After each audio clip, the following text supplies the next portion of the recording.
Motion to Executive. exit out of executive session. I'll second it. There you go. Thank you. Okay. Bye.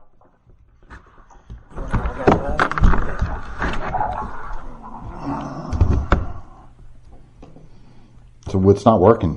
The audio. For some reason, remember this happened last week. But then when I logged back in and came back, it did work. Yeah, go out, go back in. But it wasn't allowing me to do that. Make sure your volume is up too. It's everything. Ken, I was on like 2 other Zooms today, and it was fine. Now my volume is down. But if this works, I'm going to go back upstairs because we're gonna get feedback. We're going to get feedback, right?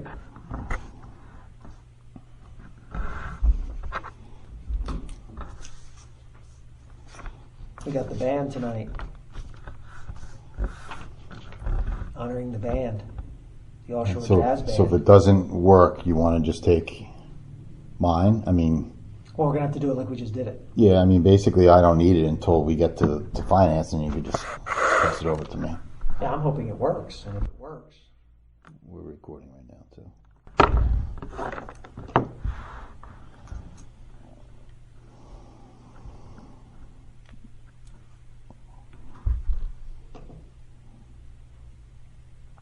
I don't hear anybody. It may be taking Jim a few minutes to unmute people. There's a waiting room, so he's got to let everybody in.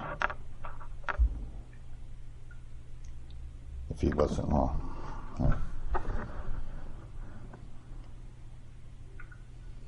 Well, that happens to me sometimes. Sometimes it just says waiting for a connection. I usually just go out, go back in, and it works. Jim, do you have me? Jim, when you tell me that pretty much we've slowed down on letting people in, we'll start. Does that work? It does. Not yet. I know. I figured that. Thank you. Yep. And we have one person out there with iPhone that happened to slip through. Please rename. First and last name, please.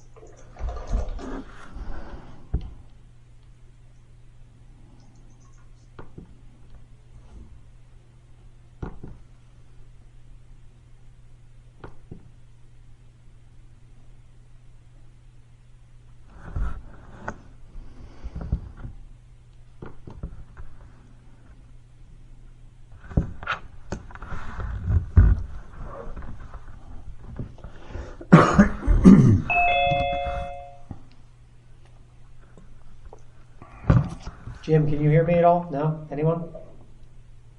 No? I'm on mute, so he should be able to hear you. Hello? No? If you're just joining, we're just waiting for Mr. Dietrich to let everybody into the meeting, and then we will go ahead. It's coming that way, but it's not going. Yeah, I don't know what the problem is. It's on Zoom today that worked. Which link are you using? The one that Jim sent or the calendar? The one that he sent, and then I logged out and used the one in the calendar. And it didn't. We'll just have to. How many people are on here? We'll do the best we can.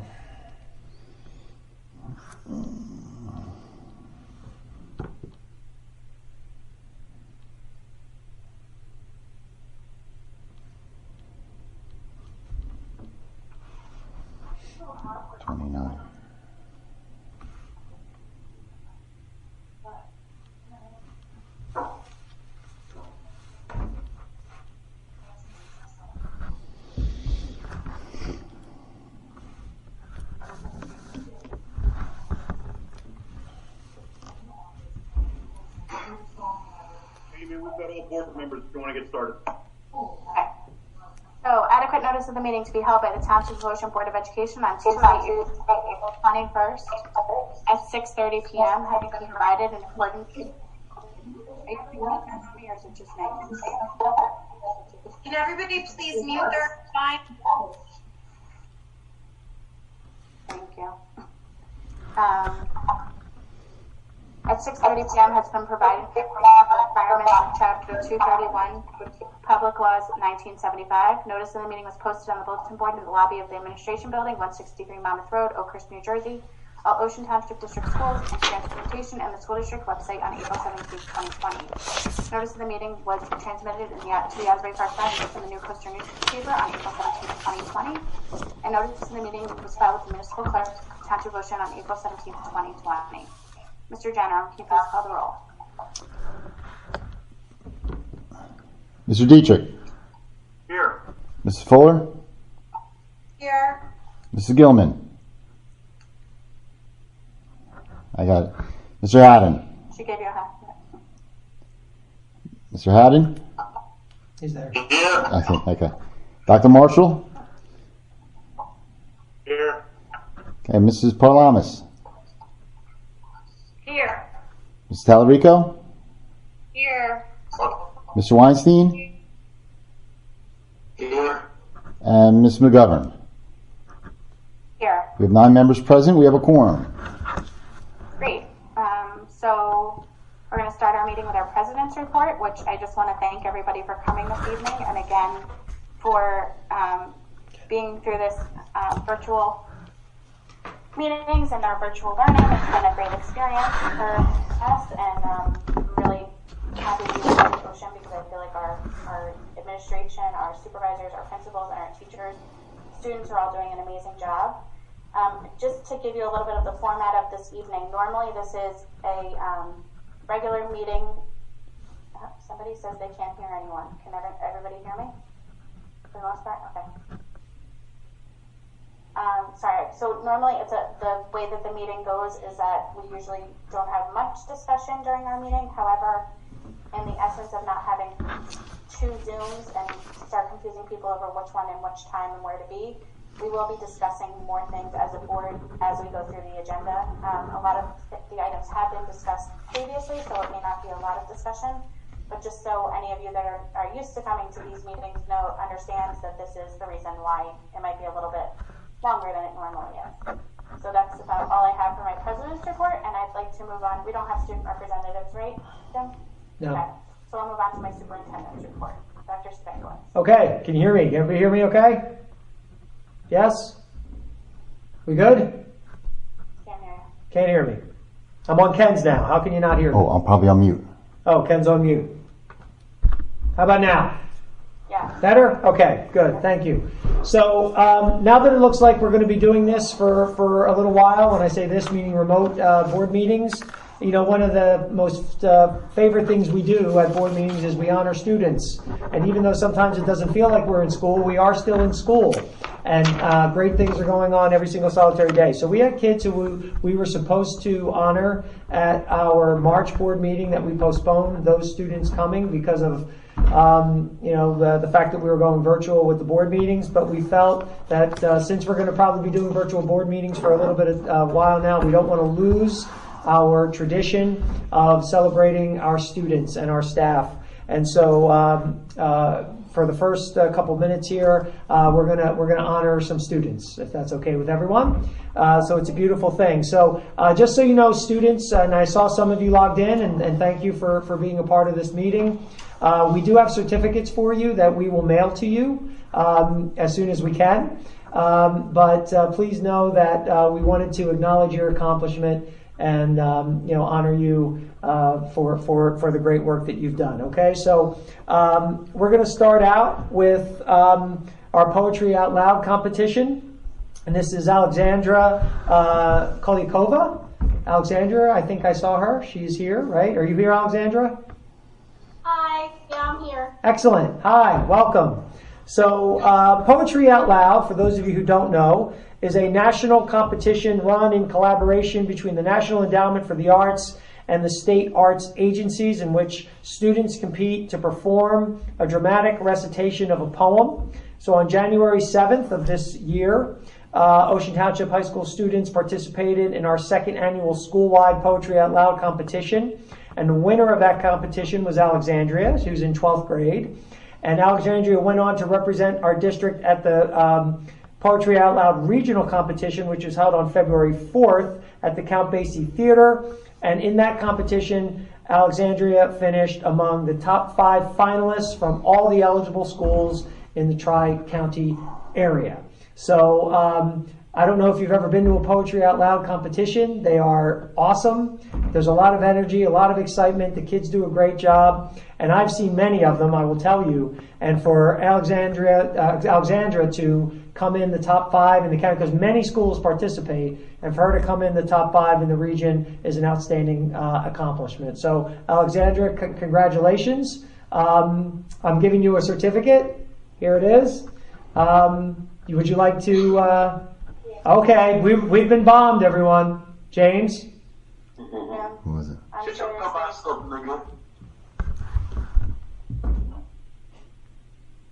I'm sorry? Hold on. On our end, we've got a little Zoom bombing going on at the moment. Yes, they've been disposed of. It's a public link on Facebook, so it's kind of hard if they give you a name. Jim, can you take down your screen? You're sharing. Something's been drawn on it. Oh, okay. Thank you. Excellent. Yeah. Okay, continuing right along. So Alexandra, you're here. Where are you? Wave to us. Can you wave to us? Where are you? Trying to find. There she is. Okay. So Alexandra, congratulations for your work with Poetry Out Loud. We really, in a normal world, I would tell you, let's hear your poem, but we didn't prompt you for that, so that's okay. But hopefully one day we can do this in person, and you can give us your poem, okay? So, but congratulations. I think someone's there with you, right? Next to you there. Congratulations, and we really appreciate the hard work. Yeah, my mom is here. Awesome. Hi, Mom. Hi, Mom. Good. So it's great to see you. So thanks for being here, and thanks for doing that. Okay, I know it's And dogs. and dogs. I know it's a little weird over Zoom, but we really appreciate you being here. All right, next up, this is so exciting. I get to introduce the band. This is really cool. So the next group of students is under, of course, the direction of Mr. Kyle Titmus, our band director. And the following students from Austin Township High School were named to the All Shore Jazz Band. The students underwent a rigorous audition and rehearsal process and participated in the All Shore concert that was held in February. And the students, once again, under the guidance of Mr. Kyle Titmus. So, if I may I'd like to introduce the band. On the bass, that's weird, I know, I'm sorry. On the electric bass, Stephen Beckman. Stephen, I saw you on there. Are you here? Yeah. Wave to us. There he is. Congratulations, Stephen. One of these days we'll talk. I used to, in a previous life, I used to play the bass. So we'll talk one of these days. But I remember when I was in middle school. oh, were you in that? Did you play that time? Yeah, I played guitar for that. Yeah. Oh, very cool. When we did the musical. That was very cool. Well, or something we did. I can't remember, but that I don't realize you're there. So look at that. You're in 12th grade now. So that's amazing how time flies. But great job. Congratulations on that. On the drums, our 9th grader, Miles Fort. Miles, are you with us? I think I saw him. There he is. Miles, congratulations. Hello. All right. Can we get a drum solo, Miles, at all? Anything? Yes? No? No? Okay. Great job. On the trumpet, 11th grader, Adam Healy. Adam, are you with us? I think, maybe. Is Adam with us? Not sure. Say hello. Oh, there they are. Hi, Adam. Congratulations and family. Great job. I do have certificates for all of you. They will come home. On the baritone sax, 12th grader, Ethan Kaus. Ethan, you're there. I saw you. Great job. Congratulations, Ethan. Thank you. You're welcome. Great job. Thanks for being here. How's Mom doing? Pretty good. Good. Tell her I said hello. All right. And also 12th grade, on the tenor sax, Nicholas Keaty. Is it Keaty or Ketty? I'm sorry. It's Kenny. Ketty, Nicholas Ketty on the tenor sax. So Nick, great job, Nicholas. Congratulations to our All Shore Jazz Band participants. Great work for all of you. Congratulations to all of you. Next up, and last but not least, is our New Jersey Scholars Program. Is Tanisha here? Tanisha Flynn, is she with us? She said she was going to be. Is Tanisha with us? Not sure. If she is, say hello. If not, that's okay. We're going to read it and honor her anyway. So Tanisha Flynn is an 11th grade student at Ocean Township High School, and she was selected as a finalist for this summer's New Jersey Scholars Program, Mind and Body, the Future of Being Human. She is being recognized among one of the top students in the state of New Jersey. So, Tanisha, if you're on, congratulations. That's a wonderful accomplishment, and we really appreciate your hard work and efforts. And if you're not on, we are congratulating you anyway, and hopefully we'll get you we'll get you a recording of this or something. But to all of our recipients today, congratulations, thank you. You do us proud every day. I particularly love that we've honored so many kids for the arts today, and that's a wonderful thing. So congratulations. Great job to all of you. Any of you like to say any parting words? Thank you. Okay. Awesome. Collective thank yous. So you're very welcome to hang in there and stick with us, or you can drop out of the meeting if you wish. Probably have a lot of homework to go and do and finish, especially you 12th graders. And thank you very much for being a part of the meeting. Thank you.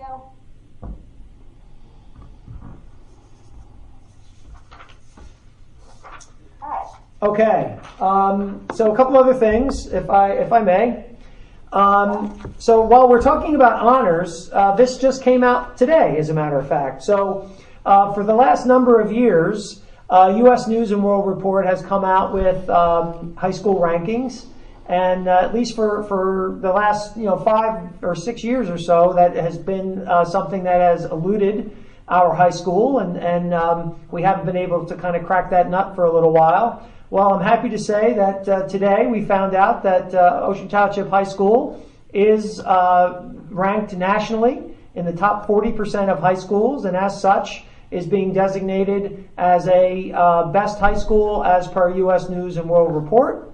So we just found out about that today. We let our staff know, and so we'll be getting that out. I really wanted Dawn to kind of promote that and make sure our staff was aware of it before we put that out to the general public. But tonight at our board meeting, we're going to announce that, and I think that was a wonderful day to start our day today. So congratulations to everyone at the high school, the staff, the students, Ms. Kasuba, the administration, for a very nice accomplishment for breaking into back into, I should say, U.S. News and World Report high school rankings. So that's good. That's a great thing. And I always say this, that even though that is a high school award, the work of everybody leading up to it, all the schools leading up to it, is what helps us get to that place. So that's not, I never look at those things as purely a high school recognition. That's a recognition, I think, of the district. So congratulations to everyone. It's a good thing. Just to give you an update on where we are with our remote learning plan, since we came back from spring break, we put in a couple initiatives based on the feedback we got from the survey. The red-white days at the middle school went into effect on the 14th when we came back, and by all accounts, as of right now, that has really improved the situation for many kids. I asked Mr. Amato yesterday, what feedback have you been getting regarding it? And his answer to me was, I judge it more by the lack of feedback I've been getting about it, meaning he had this many emails prior to the break, and now he's down to maybe this many emails. So that doesn't mean, there aren't still some issues out there that we address on a regular basis, but we do think that the implementing the red and white, and we also did that at the high school, because there are some classes, and the high school was probably following that a little bit more from the very beginning than the middle school. But I think now that we've done that, it's made things much more manageable. I've spoken to a couple of parents just, off the record, and they told me that they feel it's been more manageable since we put that red and white. But, if parents are still having a problem, we encourage them to touch base with Mr. Amato, and he will work to address the concern. So that was good news. And then the second part of The second change really went into effect yesterday, so we're still very new to it, is that mandatory face-to-face requirement that each staff member will be touching base with students at least once a week, and then another time a week with at least a videotaped message. We all do that, and one of the concerns we have is something that you saw a few minutes ago as it relates to video conferencing. But we have we have worked with our staff to put as many of the security measures into place. The teachers know their kids, so they know who they're inviting in. That doesn't mean that it's foolproof, but so far we haven't heard of any kind of bombing problems that we've had. Knocking on wood there. So we do think that will address the face-to-face issues that our parents were asking for. So in about another week or so, I'll have more information because, like I said, we're currently implementing that starting yesterday. But our staff was awesome. They jumped right on board, and like I said, many of them were doing it at least once a week anyway, so 70%. So for the rest of them, they were very on board with moving in that direction. So especially now that we know that we're going to be doing this through at least May 15th and very possibly longer. So those were two things. Also, another change that went into. Go ahead. I just have one thing. Oh, can you hear me? Yeah.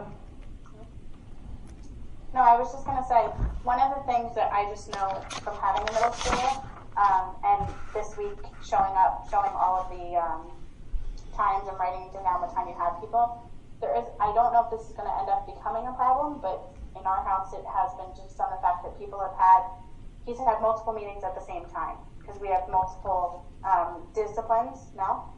That shouldn't be happening, Chris? Is that what you're saying? Well, right, we've designated certain times if there's a 2-hour time slot for certain disciplines, we've told, for example, English, you're 9 to 9:30, math, you're 9:30. I'm just naming examples here. I don't know that this is accurate. Okay. So but it might have just been a fluke on one of, maybe he popped onto somebody else's block. Right. That should, if that doesn't rectify itself, reach out, because I believe we've addressed that by setting up different times per subject area. Okay. Then they're half-hour slots. Okay. Thank you. Chris, did you want to add something?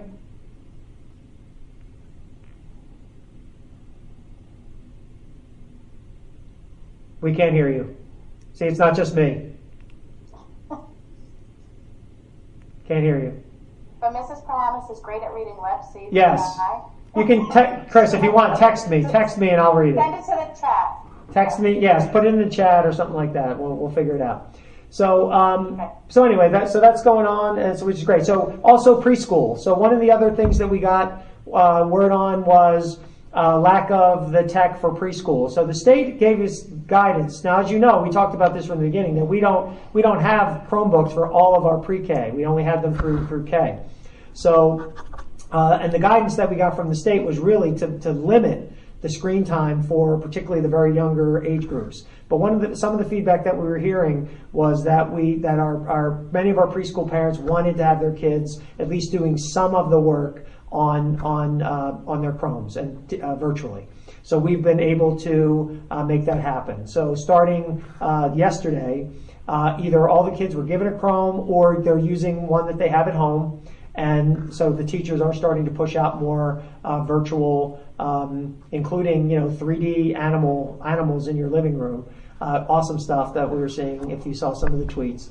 But so pre-K is now getting on the virtual platform as well. So for the younger grades, we really look at a combination of the virtual platform plus hard copy kind of things. All right, so that's what's that is how we do a lot of the younger grades. So preschool on board, which is great. Last week we were talking a lot about social emotional learning and how our guidance counselors have been reaching out, and our SACs have been reaching out. And Grace Ann, you had asked me about how many contacts we've had. If you count up all the contacts across all the counselors, across all the schools, CST, everybody, it is close to 1,500 contacts that we've had with kids, whether either through email or through phone or through conferencing. It's over since we started, since March 18th. That's really terrific. Yeah, it's a massive amount. It's a massive amount. So, and some of those are just simple check-ins, like they're not necessarily all long, conversations necessarily, but those are but some of them are, so there's a combination, but I think that was, I think that shows how much our staff is reaching out to these kids. And then as a follow-up, I was able to speak with our security staff, and we were very concerned about those MIA kids, the kids we just haven't heard from at all. And our Jimmy Loizos, our attendance officer, is going to go do wellness checks starting probably tomorrow for those kids, and he's very comfortable doing it. We're going to give him all the necessary, protective gear, and he said he's happy to do it, and he's going to go check on those kids. So that was sort of the last piece that there was, and once again, that's very few. It's fewer than 10 kids at the secondary level, and about 5 kids at each elementary school. That's really great.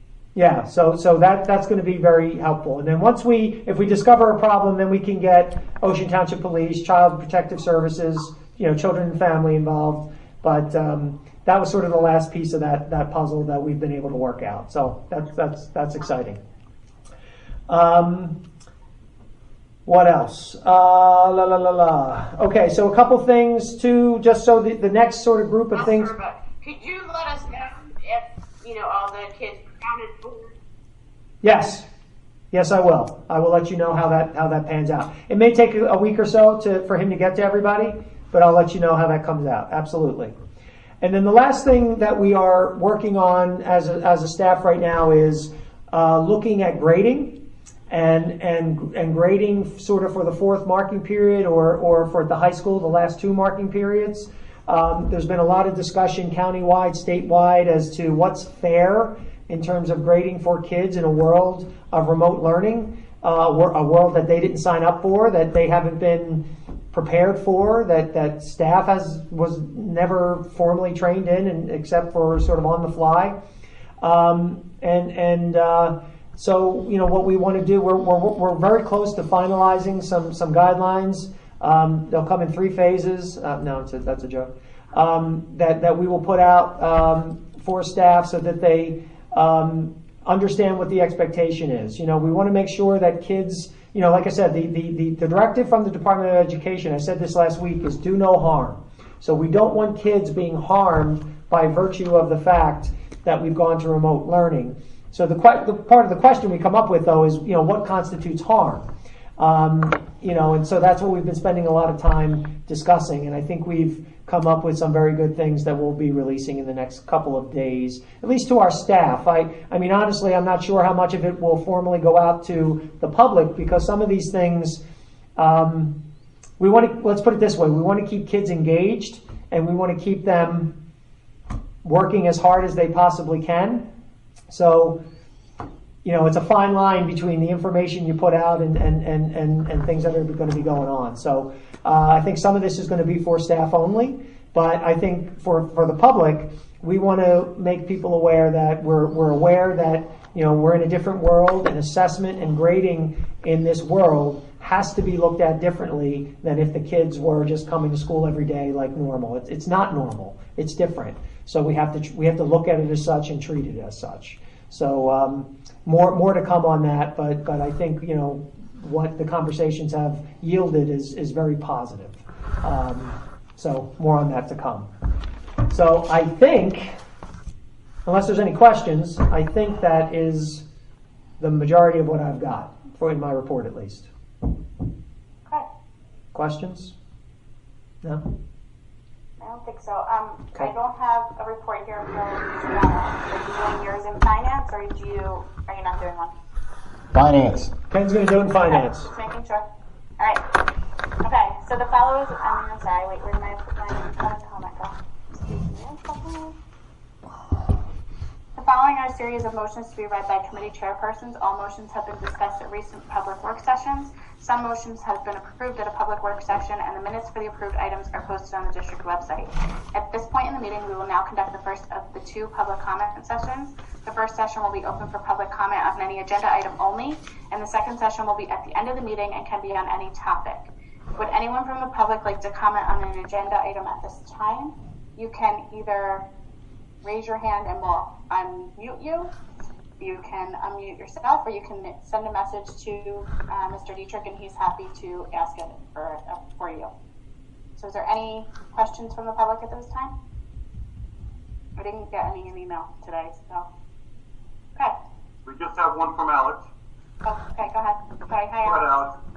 I just wanted to say if you could give us a heads up when the second public comment is coming up, because I know at least one person was about to say something last week, and you're organizing your thoughts right at the end, and then it's like, okay, public comment, no one, okay, bye.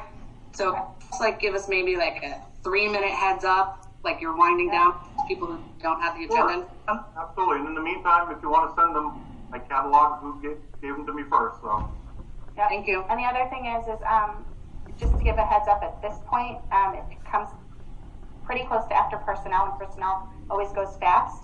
So if everybody wants to kind of just think of when personnel is, that'll be around the time, but we will take that into account. I didn't see that, unfortunately, and I know she had reached out to me. Oh, yeah. A person can always follow up by emailing me after the fact. Let the public know again if you didn't hear it earlier. We're going to be treating this meeting a little bit more like a workshop meeting than a regular meeting. We're going to be having discussion if we need to have discussion. So just bear with us that it's not going to be our normal meeting that goes super, super quick. So we're going to start with our action items, which Dr. Marshall, can you do the approval of minutes, please? Sure. Jim, can you scroll up a little? Thank you. I move to approve the following meeting minutes. These are the minutes from the April 14th work meeting and April 14th executive session minutes. Can I have a second, please? Second. Are there any comments, corrections, or discussion regarding these minutes? Okay. Seeing none, Ken? Okay, all in favor? Aye. Any opposed?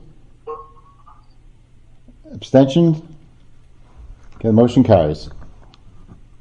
Okay. All right, approval of bills, Mrs. Fowler.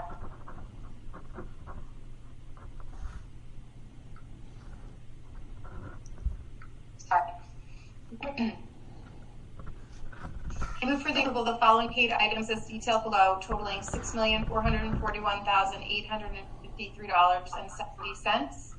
Can I please have a second? Second. Mr. General?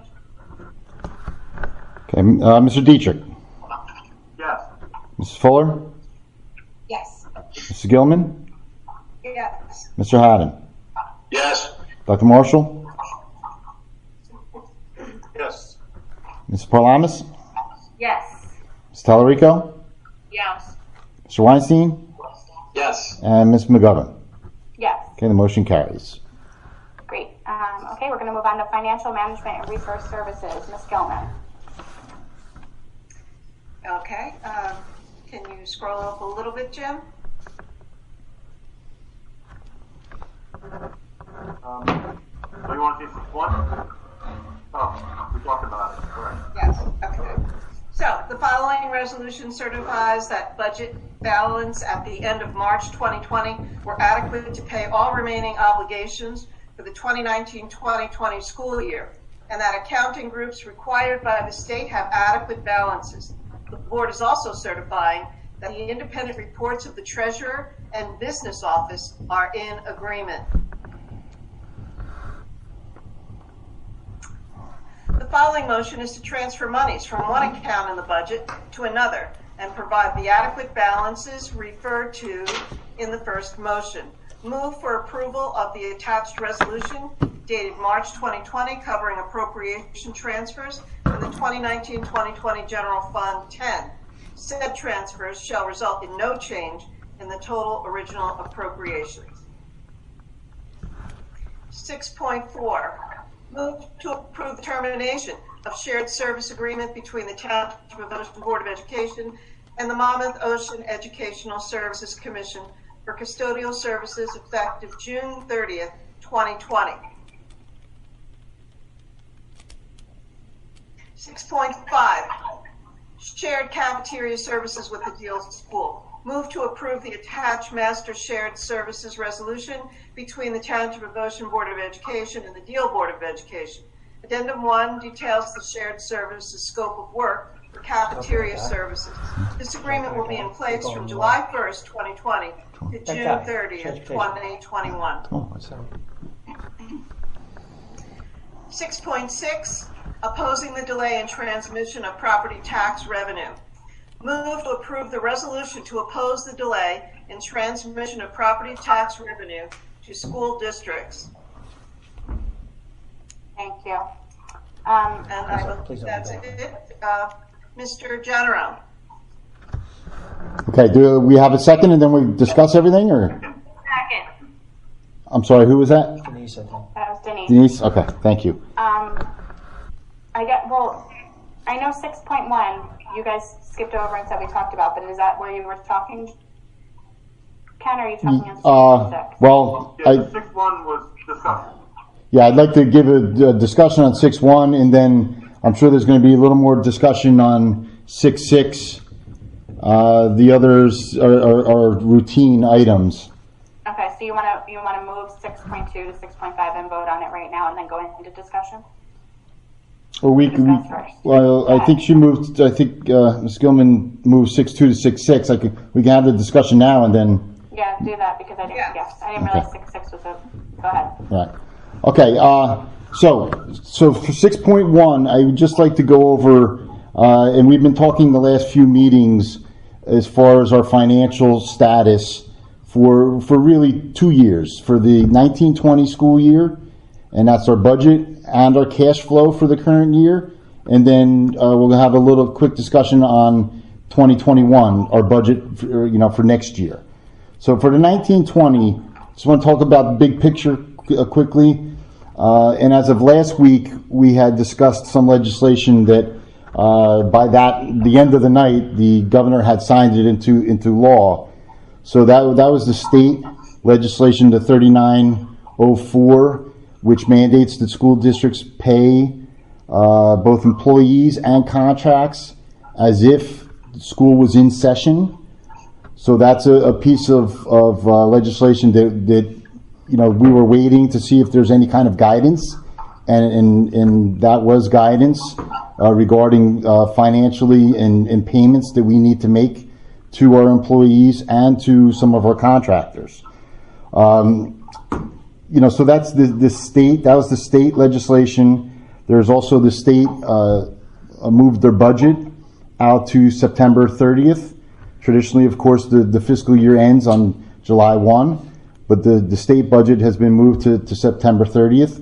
Now, with the end of it, what that means for us really isn't clear yet. We haven't had clear guidance as to what that means as far as our revenues from the state goes and the cash flow. So, as we've discussed, it's really two things. It's the revenue and it's the cash flow. So it's the money we're going to get and when we're going to get it.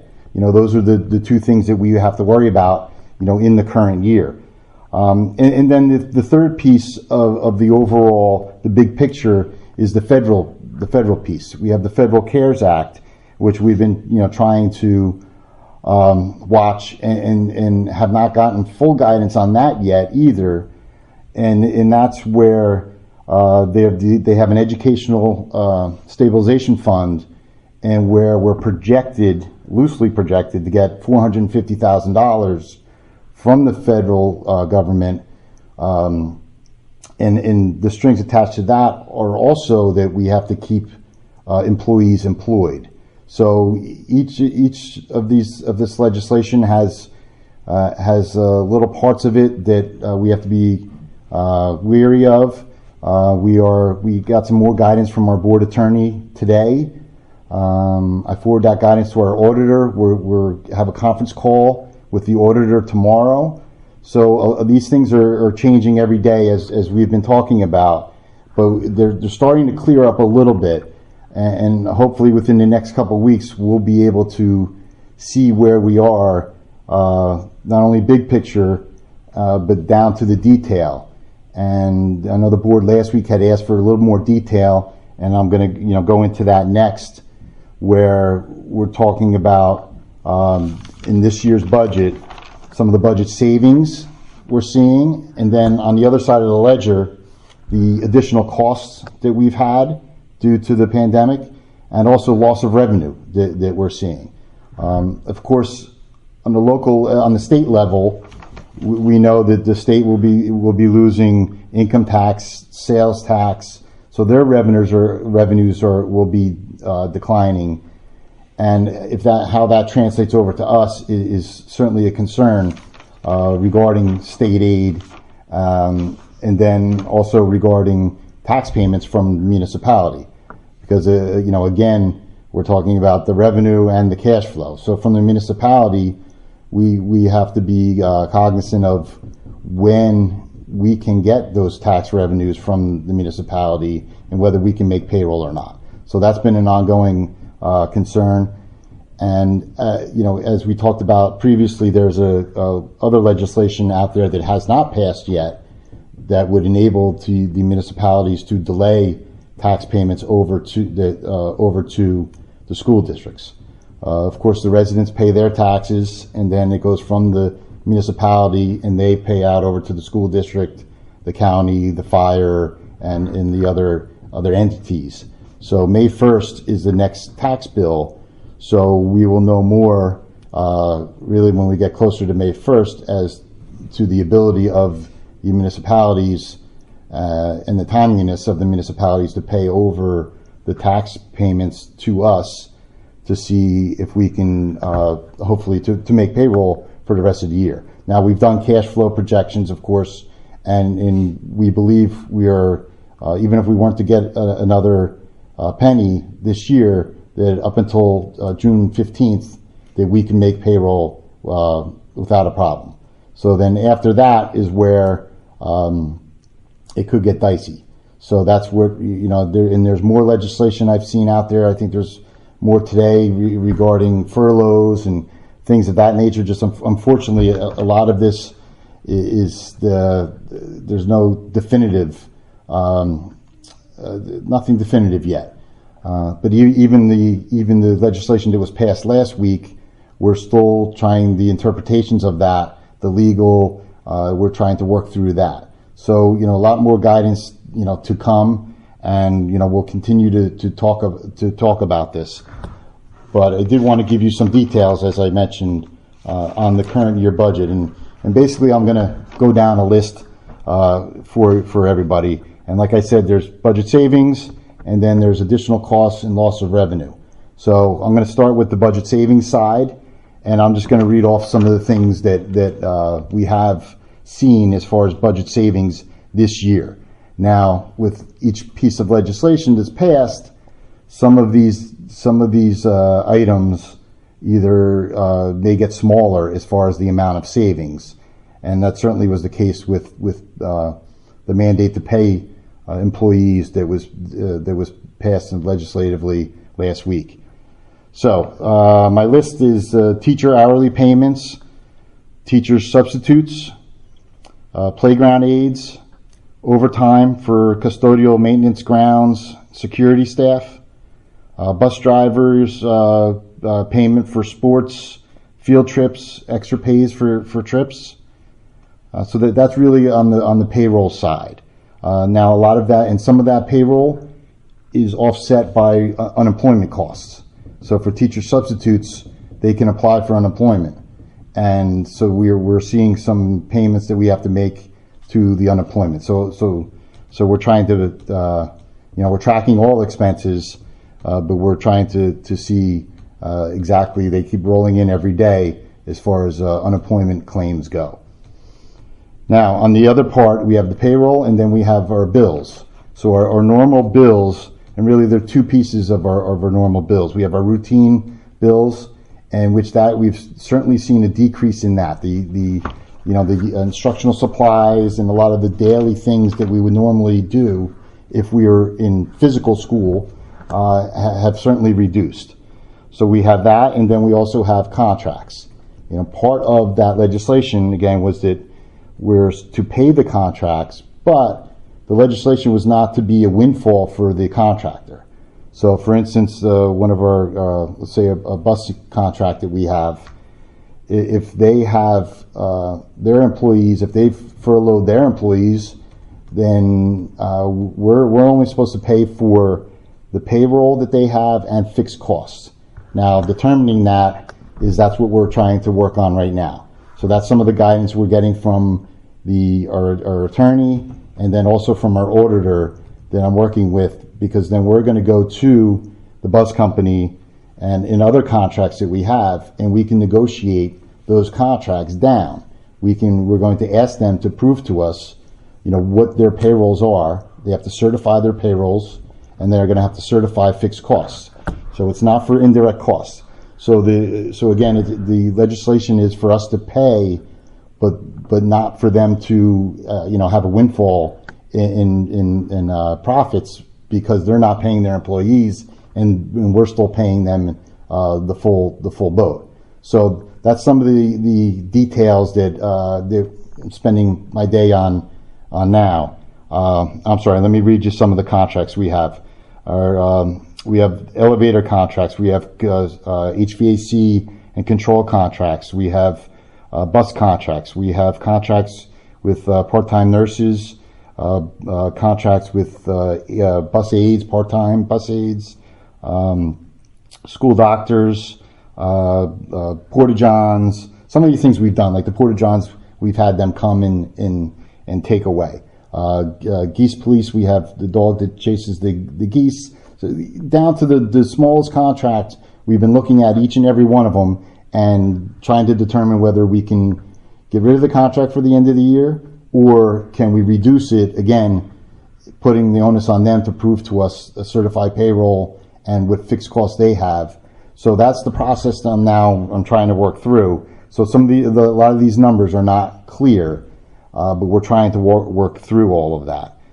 Utilities is another area where we've been able to realize some savings. We've gone to night setbacks, so we're not heating the buildings as much, or of course our fuel for our buses, we're realizing savings there. So those are some of the things that we've been looking at as far as savings on the one side of the ledger for the budget, for the current budget. Now on the other side, we have things that we've done where we've seen additional costs.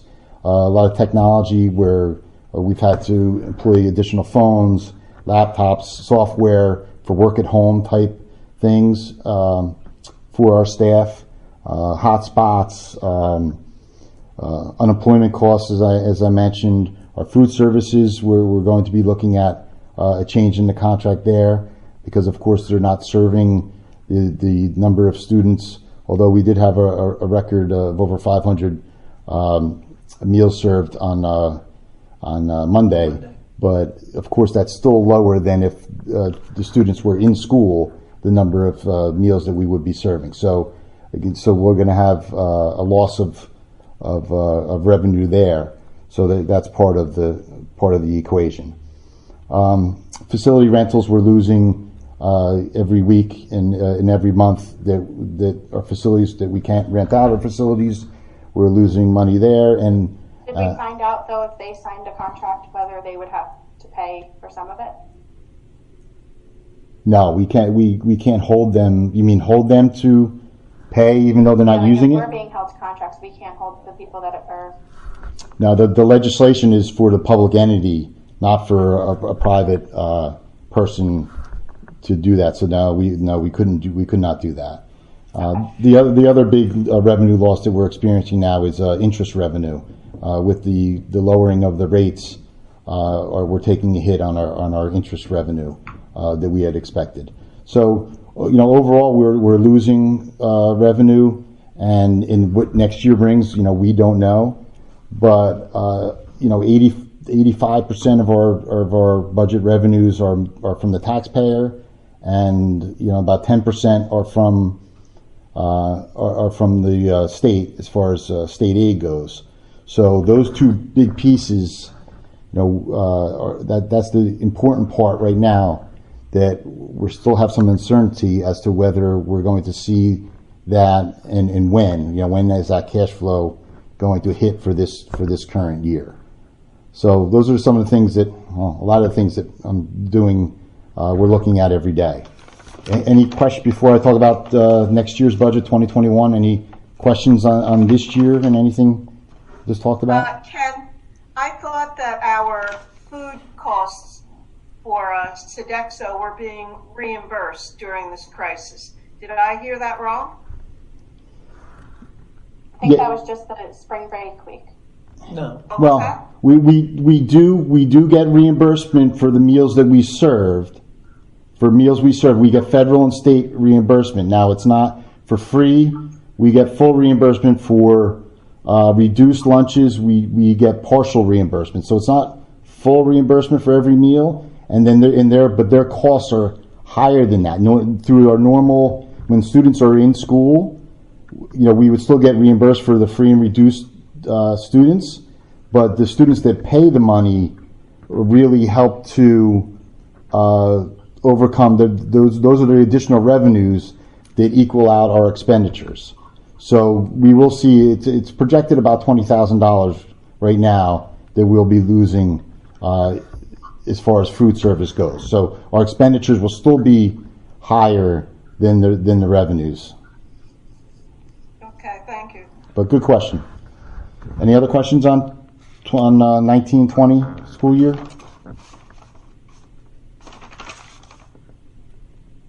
No? Okay. All right. Go ahead. Okay, so for 2021, now originally we had scheduled the public hearing on the budget for next week. There's some discussion and to postpone that until May 5th. Legally, there's a 2-week window, and the last date to hold the public hearing on the budget for all New Jersey school districts is May 7th. So we thought that, and it may not help, but we didn't think that it could hurt by the longer we wait. Really, as I said, the uncertainty and things are changing every day, that it may help if we need to make additional decisions on next year's budget regarding any new legislation or anything, or the legislation that's just passed that we're still trying to work through as far as what we're responsible for. So May 5th is the date at 6:30 for the set for the public hearing on the budget, and of course it'll be another virtual meeting. That'll be our first public hearing on the budget virtually, so it should be interesting. The budget will go out this week as far as advertisements. It'll be in the Coaster and in the press and put on Facebook and all the normal things, the website for the public, so that they can take a look at it. And then on May 5th, we'll give a presentation as we normally would, and then the public would have questions, and then the board would vote on it. Now, what I will say is that, like any budget, we always talk about this, the budget's only as good as the day you make it. I think it's even less going forward, because of the uncertainty. So some of the things that we've planned and the board has met over the last several months to discuss, I think we should just all be prepared that some of those things may not happen. Really, we have to see what's thrown at us and what happens, and we just have to be ready to adjust to it. So I've been trying to put things off as much as possible, whether it's a facility rentals or contracts or anything, so not to commit to things until some of these things are ironed out. We need to keep as much flexibility as we can, in my estimation, for this year and certainly for next year. So that really, that's where we are as far as the next year's budget. And of course, we're going to have a lot more discussion on May 5th regarding the budget. Hey Ken, just on that tone. So later on in this board meeting, we're talking about the expenses for the making a motion for these switches, right? So how does that play into this? And I think I held everything I didn't believe, or we didn't believe was essential.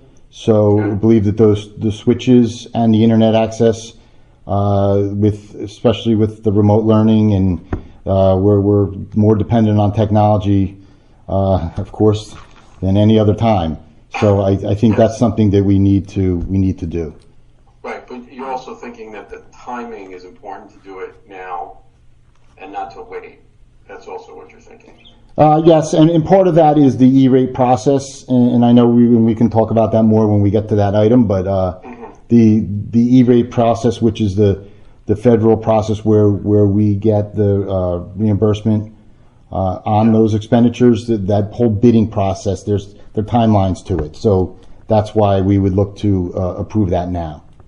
Okay, all right. I just want to make sure that we're consistent in how we're thinking about it. I agree. I definitely agree. Okay. Now, some of the other things that we've talked about, like solar panels and some of the other things that we have in the budget, I think we have to be prepared that either they're pushed off to the spring until we know, or maybe they may not be. Maybe we can't do them at all. I think we need to have contingency plans going into next year. Okay, thanks. Welcome. Any other questions, anyone? No other budget questions at all? All right, So just, I don't know if we want to, I'm sorry, Amy, do we want to talk about 6.6? I mean, I kind of talked about it, but that is the formal resolution that's opposing the potential legislation that's out there now that would allow the municipality to delay payments over to the school district. And again, this goes back to so this is the 1920 school year, and that would be our cash flow, would be a cash flow issue that I mentioned earlier. So if the municipality did not receive all the property tax payments from the residents, that they would have the ability to push off some of the payments to the school district, which of course, as I mentioned, is 85% of our revenue, which would be difficult as far as us, meeting our cash flow needs for payroll and bills. And have you had discussions? I mean, I know they can't predict it right now because taxes aren't due for a couple of days, but have you had discussions that they're in discussion to do that, or have you had discussions that they already know that that's happening, or I have had a discussion with Steve Gallagher, the CFO for the township, and our first discussion, it's been a few weeks now, he did not have a concern.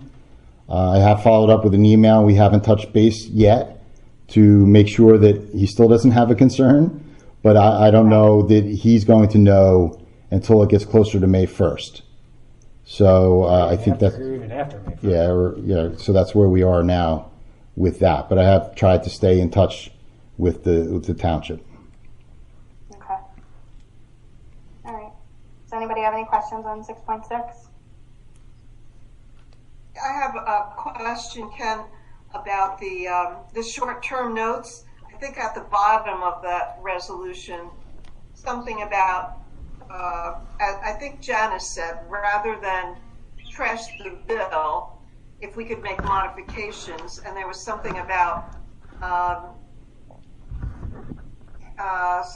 short-term notes, that the town would hold us blameless and clear the way for schools to get their revenue.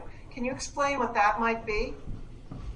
Okay, I think that's part of it, where it's saying that the town would be responsible for going out to borrow. So in a scenario where they do not receive enough tax revenue or property taxes on May 1st, where they have the capacity, the bonding capacity to go out and borrow money. That's what the short-term notes are, borrow money, and then they would pay it over to us, so that they would have the mechanism to do that, instead of really the school district. So if we didn't get the money, then we would be faced with the possibility of either trying to borrow or we're making cuts. So the resolution is suggesting that the town would go out to borrow if they cannot make payments. And of course, the state, at the state level, they're talking about that now also, as far as borrowing, because they know that they're not, their revenues are going to fall short, of course, their income tax levels and things, sales tax and things of that nature. So they're talking about borrowing also. So, I think that's what it means. Thank you. Okay. All right. So we had a first and a second, right? Yes. Yeah. Okay. So can you call the roll Okay. for this is go ahead. Yeah, so it's 6.2 through 6.6. Mr. Dietrich. Yes. Mrs. Fuller? You're on mute. She said yes. We didn't hear her, but Yes? Okay. Mrs. Gilman? Yes. Mr. Haddon?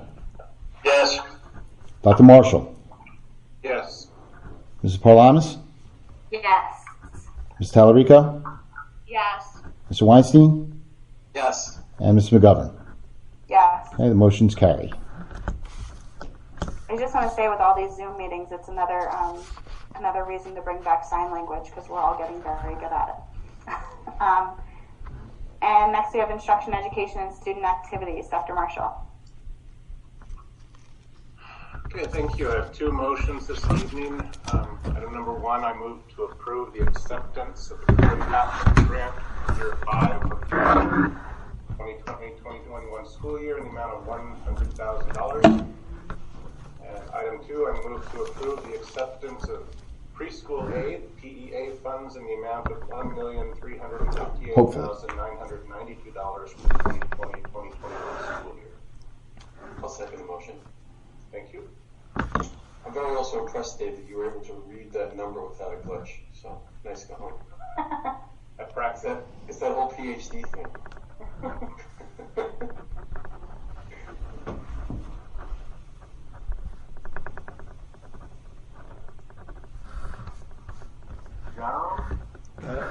Any comment or discussion before we vote? If I could just say one thing to say, obviously year 5, I can't believe it's been 5 years, but that's the grant that's enabled us to develop our Spartan schools, for those in the audience who may not know that. So that's been an outstanding addition to our school district. And of course, the pre-K money is, if we hopefully get it after all this, will just be great for our kids in the expansion. We did have our pre-K lottery a couple weeks ago that went well, and so all those classes that we were adding have been filled for next year. So we're theoretically ready to go. So hopefully everything will play out as far as our pre-K funding moving forward. So I'll give it to Ken.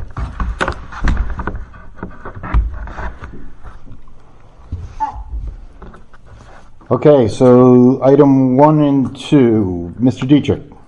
Yes. Mrs. Fuller? Mrs. Gilman? Yes.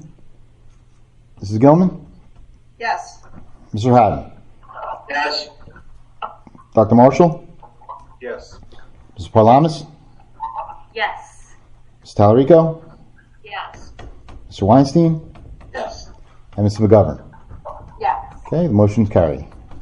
Okay, so we're moving on to personnel. Getting towards the end of the meeting for those that are going to have questions at the end. So, Ms. Parlamas, personnel. Yes, I have 4 motions this evening. First, I'd like to move to approve an unpaid family leave of absence for Rachel Moss, social worker, Wanamassa, and OTES, beginning June 18th through November 13th, 2020. Number 8.2, I'd like to move to approve an unpaid family leave of absence for Ronald Williamson, maintenance worker, grounds and maintenance department, for the period of April 17th to June 30th, 2020. Number 8.3. That would be a motion to approve an unpaid family leave of absence for Dana Alcom, special ed teacher, Wayside, beginning September 18th through December 11th, 2020. And item number 8.4, I move to approve a maternity leave of absence for Catherine Elgdid, speech therapist, OTS, September 1st through June 30th, 2021. Do I have a second? Second. Mr. Janaro? What did? Curriculums, writing. Oh, we moved it to next week. Oh, okay. Mr. Dietrich. Yes, I'm sorry, who was this, the second? I missed the second. I was. Okay. Mrs. Fuller. Yes. Mrs. Gilman. Yes. Mr. Haddon. Yes. Dr. Marshall. Yes. Mrs. Parlamas. Yes. Mrs. Tallarico. Yes. Mr. Weinstein. Yes. And Mrs. McGovern. Yes. Okay, motion carries. All right, moving on to technology. Mr. Weinstein. Thank you. I'd like to move to approve and award the contract after participation in the federal E-Rate grant application program. The below results are the outcome of the competitive E-Rate bidding process. So it's two items. One is internet through Altice, a 36-month contract for $3,500 per month. Aruba switches through Turnkey Technologies, a 12-month contract at $122,503.37. And just as a note, the above gross contract amounts will be reduced by the district eligible E-rate discount of 40 to 49%. And just as a little bit of background with that, so we have two. This really covers the two main controller switches, one in the middle school, one in the high school. Both are about 10 years old. They do control the phone and internet connections and some of our communications inside those facilities. The things that we're running into with the 10-year with the switches that are old now is one is they don't allow us for any future Wi-Fi connection or future modern Wi-Fi connection. We're running out of ports, and I guess just as important is the service required by third parties to get these switches service is starting to become very rare and costly. Inside this money, once it becomes reduced, there's about $12,000 in services to get these switches up and running. It went through a competitive bid. Turnkey is technology, somebody we've done business before. Their bid was $20,000 less than the next available bid. And Jim, just for everybody's own edification, Jim, more specifically to yours probably, is that I guess the specs went out and nobody really proposed Cisco routers or switches at all. It was all Aruba switches that were kind of proposed. So that's just a little background on that.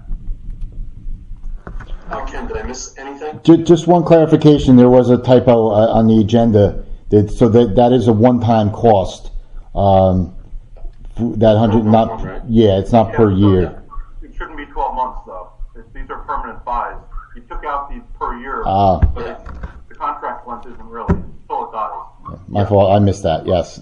So this is a one-time. This is a one-time cost. Yeah. Any other questions on that?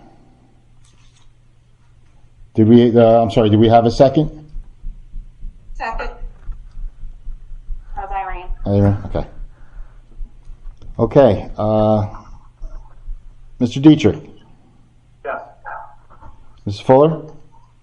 Yes. Mrs. Gilman. Yes. Mr. Haddon. Yes. Dr. Marshall. Yes. Ms. Parlamas. Yes. Ms. Tallarico. Yes. Mr. Weinstein. Yes. And Mrs. McGovern. Yes. Okay, the motion carries. Is there any old business from the board?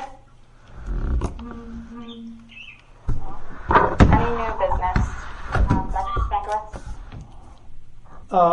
Yeah, if anybody doesn't have anything else, I apologize for kind of doing it this way, but as we were on here, I was just seeing on Twitter that unfortunately, longtime really ocean icon Dave DeRouche passed away today. Who did? Dave DeRouche. Oh my God. Yeah, so sorry to announce it this way. Apologize. I was just kind of seeing it as we were on here. I would suggest that maybe at our next meeting we do something more formal to honor him. But just wanted to kind of pass. I didn't. You read my mind, Jim. He was like a legacy. Yeah. No, I know. Definitely.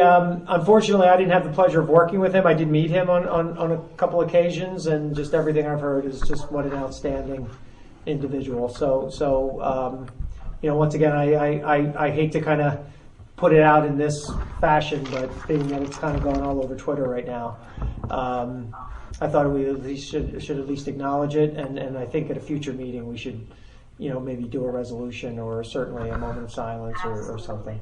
Definitely. Okay. Thank you. Ms. Kalamis, did you have something, or was that? That was it. That was exactly what I was going to say. So. Okay. So at this time, do we have any public comment on any item? I've got some for you. Okay. Okay. Mrs. Hayes, has it been addressed why these meetings are at 6:30 instead of 7:30? Well, We originally did we them did at it this for early the 8 o'clock. for Dr. Stankiewicz and Mr. Donneron to be able to get home with the 8 o'clock time. They're not supposed to be out, so that is the reason why we moved them up. Am I on? Oh, my. Aren't they essential workers? So doesn't the 8 p.m. curfew not apply to them? It just seems 6:30 is really hard for a lot of people to make this because of dinner time. Eat at 6. I don't know what, I can't see. And are you and Dr. Stefankiewicz essential workers? Yeah, absolutely. So it's up I'd to like the to board. think so. Yeah, I would think so too. yeah, absolutely. It's up to the board. Yeah, I mean it's up. My opposition to 6:30 meetings is smack in the middle of dinner time when we're trying to be teacher, parent, therapist, everything. 6:30 is tough to me. Certainly up. It's a board discussion, board decision. We'll do whatever everyone's comfortable with. Okay, are there other questions? I'm a lawbreaker, But I don't think you'd be breaking the law. I'm joking. Right? I'm joking. Nah, we wouldn't be. Guidance, anyway. Just put those sunglasses on and police will let you out of any ticket. I have plenty more. Okay, go ahead. Next one is also from Mrs. Hayes. OTES speech therapist will be on leave all next year. Will her replacement be starting on the first day of school? That's typical how we would do that. That would be the typical way we'd approach that. Sure. Okay. Next one, also Mrs. Hayes.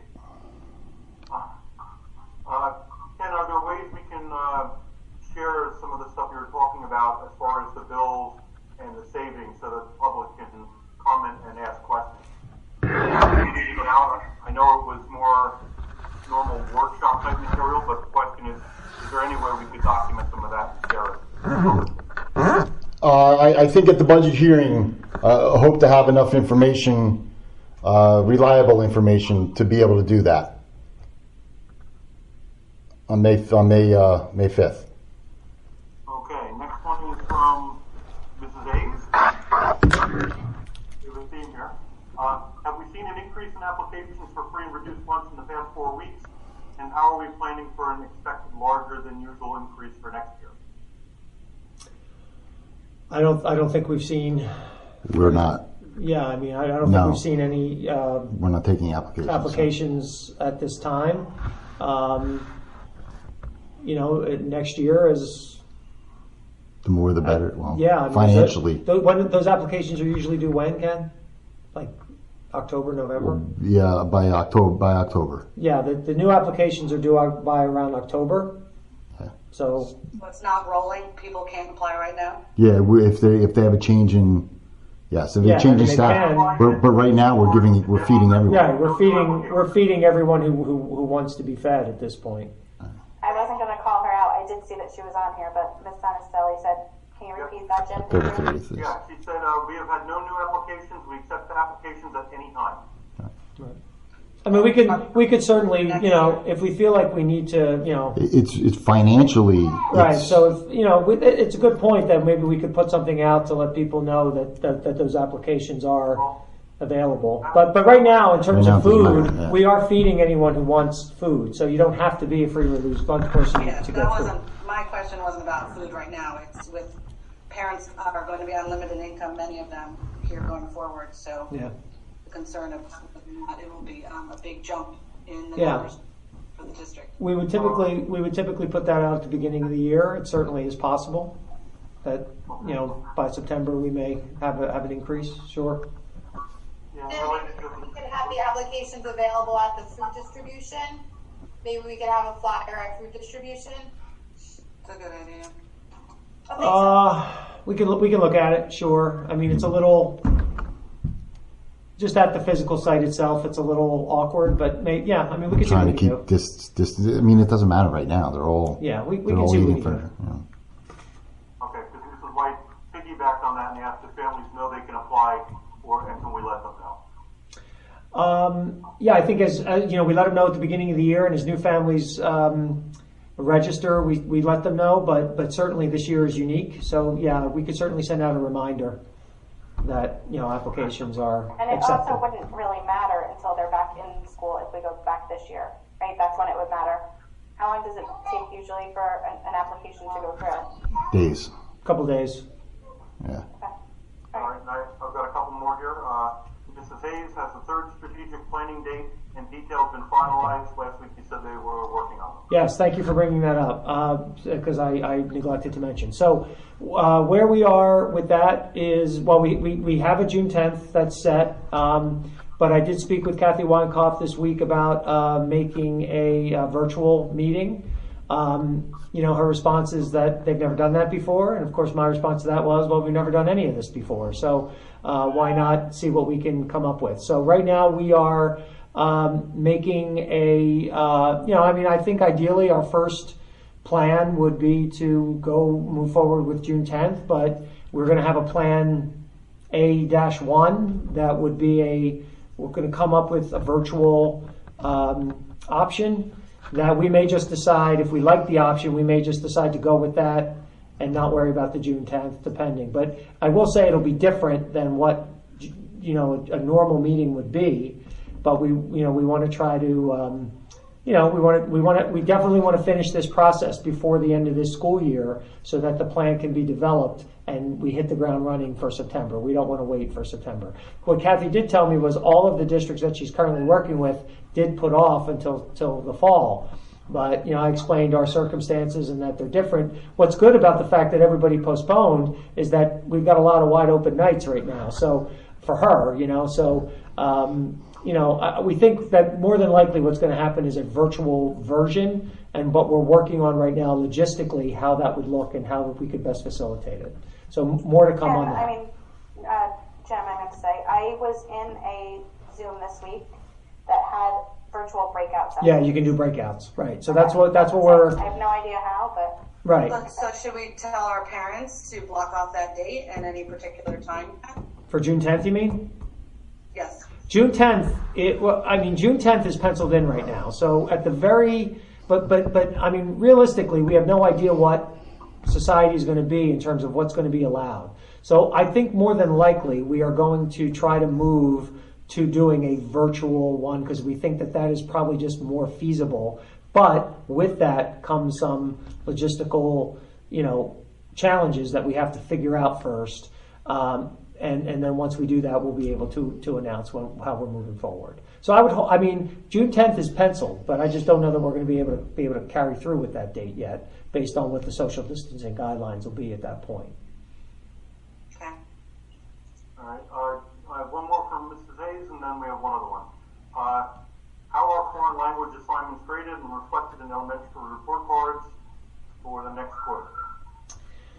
I would just say reach out to the elementary principal or to Miss Lepuznik, who is the supervisor of that area. She can, or the teacher. I mean, they can answer. They should be able to answer those questions for you.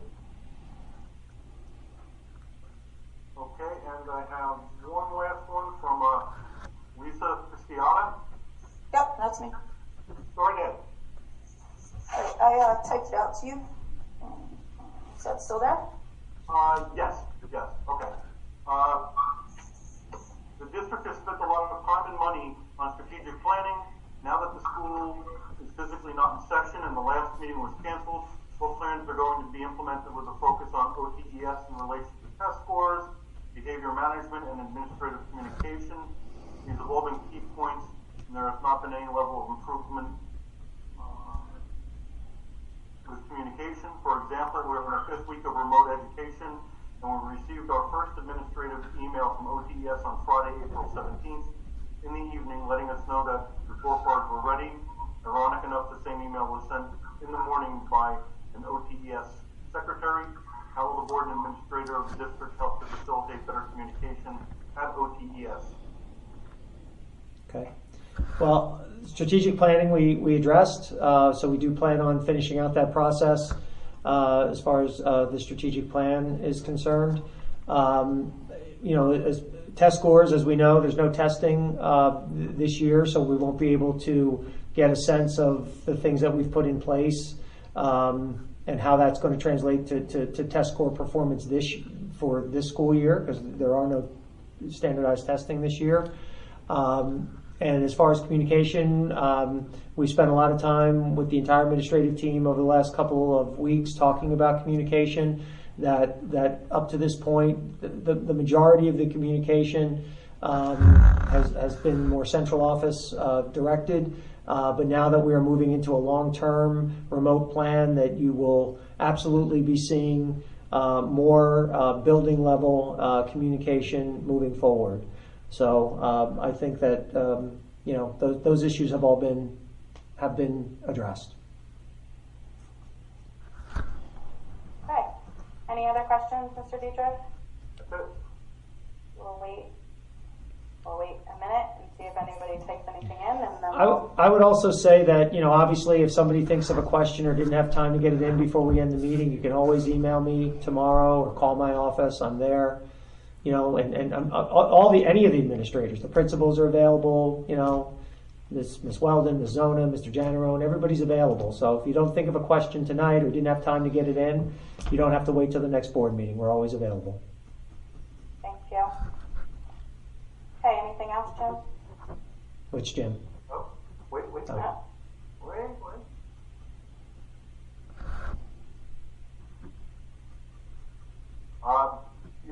Lisa Pisciata followed up with, since these meetings have started in November, what does the district have set to make improvements now? We can't wait until September, she's saying.